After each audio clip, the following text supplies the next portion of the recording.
Dinakrishna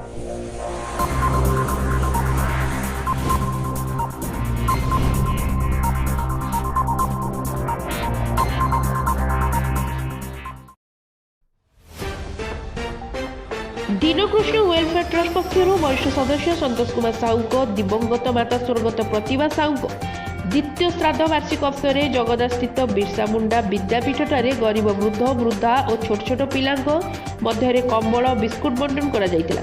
trust सभापति आरती साहू सभापतित्व और professor doctor Vinod Kumar Sahu आभाकत्व आयोजित यह कार्यक्रम में उपदेष्टा डॉक्टर मधुसूदन साहू मंच संयोजना करथिबा बेले झारखंड प्राक्तन वन संरक्षक अवनी कुमार पात्र और नीलिमा पात्र सांबादिक मनोज सामल विद्यापीठर संपादक तथा प्रधानाचार्य विपद भंजन पंडा अतिथि भाव जोगदे कार्यक्रम को प्रशंसा करने सह एभली कार्यक्रम अन्य उदाहरण हेब बोली मत रखते।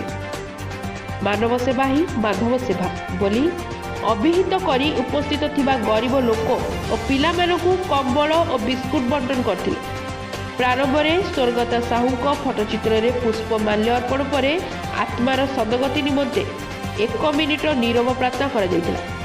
एह कार्यक्रम में अन्य मध्य अर्पिता साहू आकृति साहू अनिमा साहू नित्यानंद पात्र वृंदावन पात्र डॉक्टर रविनारायण बेहरा भारती बेहरा बालुकिशोर पात्र सुब्रत कुमार साहू प्रीतिलता साहू संतोष पात्र गीता पात्र डॉक्टर गौरीशंकर पात्र पंकजिनी पात्र मानस पात्र अनुपमा साहू प्रमुख उपस्थित रही कार्यक्रम परिचालन में सहयोग करते।